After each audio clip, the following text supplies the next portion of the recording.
Les preuves de l'unicité d'Allah subhanahu wa ta'ala. Allah dit dans le Coran. Et dit, la vérité, l'islam, est venu et l'erreur a disparu. Car l'erreur est destinée à disparaître. Face à de fausses interprétations, il est de notre devoir en tant que croyants de montrer la vérité, l'islam, pour faire disparaître l'erreur, car l'erreur est destinée à disparaître. Les 3 fondements que l'homme doit connaître. L'homme doit connaître son Seigneur Allah, sa religion et son prophète Muhammad, paix et salut sur lui. La connaissance de son Seigneur Allah. Les signes qui permettent de connaître l'unicité de notre Seigneur sont en permanence autour de nous, car Allah dit dans le Coran, nous leur montrerons nos signes dans l'univers et en eux-mêmes, jusqu'à ce qu'il leur devienne évident que c'est cela, le Coran, la vérité. Ne suffit-il pas que ton Seigneur soit témoin de toutes choses, verset 53, sourate 41.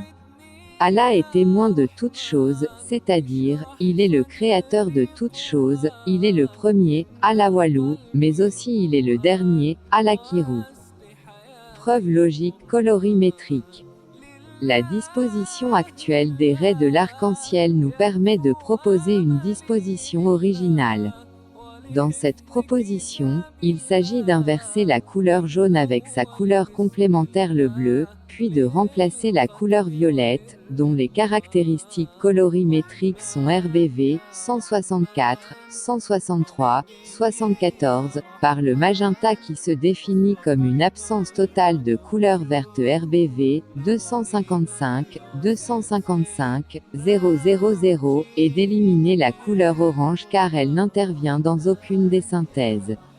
Ainsi on aura un ordre logique de 2 parties, les couleurs primaires représentent les poids forts, et les couleurs secondaires représentent les poids faibles. C'est aussi une jonction de 2 parties, partie impaire partie paire. Partie impaire, 1, 7, 5, 3, partie paire, 6, 4, 2, 0, jonction, impaire paire, égale, 1, 7, 5, 3, 6, 4, 2, 0. Du poids le plus faible, 0, vers le poids le plus fort, cette caractérise l'onde successivement croissant dans le domaine du visible. Maintenant si on associe la jonction impaire-paire à l'onde nous aurons le tableau suivant. En utilisant le tableau colorimétrique en association avec la jonction impaire-paire des chiffres de la base octale, nous aurons à l'extrémité gauche le chiffre 1 correspondant au blanc, et à l'extrémité droite le chiffre 0. Ceci parce que le sens d'écriture de la langue française est en opposition de phase par rapport à la langue arabe. Ainsi nous allons inverser le tableau colorimétrique en association avec la jonction impaire-paire pour être en phase avec la langue arabe, et nous aurons le tableau suivant. Dans ce tableau nous allons nous intéresser aux extrémités noires, 00, et blanc, 17. Le blanc représenté par le nombre 17, nous renvoie à une sourate qui est répétée au moins 17 fois dans la journée. Cette sourate est nommée par les 7 répétés, nous t'avons certes donné, les 7 versets que l'on répète, ainsi que le Coran sublime, verset 87, sourate 15. La récitation de la sourate Al-Fatiha est obligatoire dans les 17 prosternations obligatoires de la journée, c'est pourquoi elle est répétée 17 fois. Ainsi elle est devenue la sourate la plus importante du Coran mais aussi un dialogue intime entre le serviteur et son Seigneur Allah. Cependant cette sourate est formée par 2 parties. La première partie est la basmala qui désigne Allah, unique créateur des cieux et de la terre et sans associé correspondant au chiffre 1, et c'est le verset, au nom d'Allah, le tout miséricordieux, le très miséricordieux. Et Allah dit dans le Coran, et votre divinité est une divinité unique. Pas de divinité à part lui, le tout miséricordieux, le très miséricordieux. Dans la jonction paire-impaire des chiffres de la base octale nous voyons le chiffre 1, à l'extrémité droite des chiffres impairs et son complément, 0, à l'extrémité gauche des chiffres pairs, 0, 2, 4, 6, 3. 3, 5, 7, 1. Les extrémités gauche et droite correspondent au couple numérique 0, 1, dont 0 désigne le néant et 1 désigne Allah qui dit dans le Coran, il est le créateur des cieux et de la terre à partir du néant. Lorsqu'il décide une chose, il dit seulement « soit » et elle est aussitôt. Si on enlève le couple numérique 0, 1, il restera la deuxième partie, elle-même divisée en deux parties. Et cette partie est connue comme une prière grâce à un hadith rapporté par Abu Huraïra et Muslim où Allah dit « J'ai divisé la prière entre mon serviteur et moi en deux parties, et mon serviteur aura ce qu'il demande. » Ainsi lorsqu'il dit « Louange à Allah, Seigneur des mondes », Allah le Très-Haut répond par « Mon serviteur m'a loué ». Quand il dit « Le tout miséricordieux, le très miséricordieux », Allah le Très-Haut réplique par « Mon serviteur a fait mon éloge », et quand il dit « Maître du jour de la rétribution », il dit « Mon serviteur m'a glorifié » ou bien « Mon serviteur s'est fié à moi ».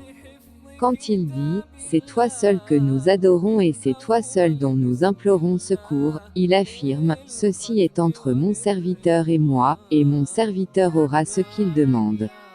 Quand il dit « Guide-nous dans le droit chemin, le chemin de ceux que tu as comblés de faveur, non pas de ceux qui ont encouru ta colère et ni des égarés ».